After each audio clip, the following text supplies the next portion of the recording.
माननीय श्री के नवास्कनी जी। நன்றி மாண்புமிகு அவைத்தலைவர் அவர்களே. சுகாதார மானிய கோரிக்கை மீதான விவாதத்திலே பங்கு பெறுவதற்கு வாய்ப்பளித்தமைக்காக நன்றி தெரிவித்துக் கொள்கின்றேன்.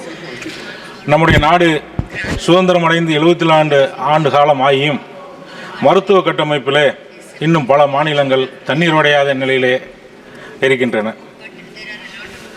இந்த நிலையிலே சுகாதாரத்திற்கு ஒன்றிய அரசு ஒதுக்கி இருக்கக்கூடிய நிதி என்பது பொருத்தமானதாக இல்லை. எல்லா மாநிலங்களையும் ஒரே மாதிரியாக பார்க்க முடியாது. ஆனால் எங்களுடைய தமிழ்நாடு மருத்துவ கட்டமைப்பு வசதியிலே இந்தியாவிலே வேறு எந்த மாநிலத்தோடும் ஒப்பிட முடியாத அளவிற்கு சிறப்பான மருத்துவ கட்டமைப்புகளை கொண்டிருக்கின்றோம்.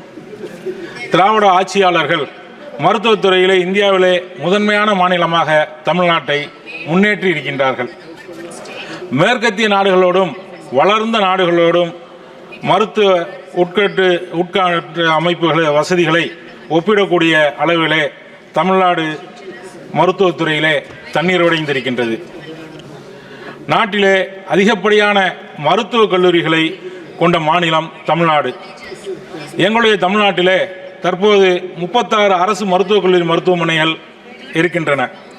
மருத்துவக் கல்லூரியோடு இணைந்த மருத்துவமனைகள், தமிழ்நாடு அரசு பன்னோக்கு சிறப்பு சிகிச்சை மருத்துவமனைகள், கலைஞர் நூற்றாண்டு சூப்பர் ஸ்பெஷாலிட்டி மருத்துவமனை, 3 அரசு பல் மருத்துவக் கல்லூரி மற்றும் மருத்துவமனைகள், 37 மாவட்ட தலைமை மருத்துவமனை, 256 தாலுகா மற்றும் தாலுகா அல்லாத மருத்துவமனைகள், 1832 ஆரம்ப சுகாதார நிலையங்கள், 8713 துணை சுகாதார மையங்கள், 487 நகர்ப்புற சுகாதார மையங்கள், 10 இஎஸ்ஐ மருத்துவமனைகள், இஎஸ்ஐ மருந்தகங்கள் மற்றும் அத்தனைக்கும் தேவையான அத்தனை மருத்துவ உபகரணங்கள். இப்படி மருத்துவத்துறையிலே மற்ற மாநிலங்களோடு ஒப்பிட முடியாத அளவிற்கு வளர்ச்சியடைந்த மாநிலம் தமிழ்நாடு. அது மட்டுமில்லாமல் எங்களுடைய தமிழ்நாட்டினுடைய முதலமைச்சர் அவர்கள் மக்களை தேடி மருத்துவம் என்று, இன்னியோர் காப்போம் என்று பல்வேறு மகத்தான திட்டங்களை தமிழ்நாட்டிலே மருத்துவத்துறையிலே வழங்கி கொண்டிருக்கின்றார்கள். மருத்துவ சேவையை ஆற்றி கொண்டிருக்கின்றார்கள். இப்படி நாட்டிற்கு முன்மாதிரியான மருத்துவ சேவை வழங்கி கொண்டிருக்கக்கூடிய தமிழ்நாட்டு மருத்துவ மாணவர்களுடைய கனவை பாழாக்கக்கூடிய வகையிலே நீட் என்கின்ற தடை தேர்வை ஒன்றிய அரசு கொண்டு வந்து எங்களுடைய மருத்துவ மாணவர்களுடைய கனவை பாழாக்கி கொண்டிருக்கின்றது. இதற்கு எதிராக பல்வேறு போராட்டங்களை தொடர்ந்து நாங்கள் நடத்தி கொண்டிருக்கின்றோம். எங்களுடைய மாநில சட்டப்பேரவையிலிருந்து இதற்கு எங்களுக்கு விலக்கு வேண்டும் என்றும் தீர்மானம் நிறைவேற்றி அனுப்பியிருக்கின்றார்கள். இதுக்கு ஒன்றிய அரசு தமிழ்நாடுக்கு விலக்களிக்க வேண்டும். இதுபோல ஒன்றிய அரசினுடைய 2015 நிதிநிலை அறிக்கையிலே அறிவிக்கப்பட்ட மதுரை எய்ம்ஸ் மருத்துவமனை தற்போது வரை கட்டி முடிக்கப்படவில்லை. அதற்கான ஆரம்பகட்ட பணிகள் தான் இன்று வரை நடந்து கொண்டிருக்கின்றது. நம்முடைய மாண்புமிகு பிரதமர் அவர்கள் 2019ஆம் ஆண்டு தேர்தலுக்கு முன்பாக வந்து அடிக்கல் நாட்டினார். அதோடு அடிக்கல் நாட்டப்பட்ட நம்முடைய மாநிலத்தினுடைய பல்வேறு எய்ம்ஸ் மருத்துவமனைகள் எல்லாம் பணிகள் முடிக்கப்பட்டு கல்லூரிகள் துவங்கப்பட்டன. ஆனால் மதுரையிலே மட்டும் கட்டடமே கட்டப்படாமல் ராமநாதபுரம் அரசு மருத்துவக் கல்லூரியிலே இதற்கான பணிகள் வகுப்புகள் நடைபெற்று கொண்டிருக்கின்றது. அந்த எய்ம்ஸிலே படிக்கக்கூடிய மாணவர்கள் கல்லூரியை பார்க்காமலே படிப்பை முடிக்கக்கூடிய ஒரு துரதிர்ஷ்டமான நிலை.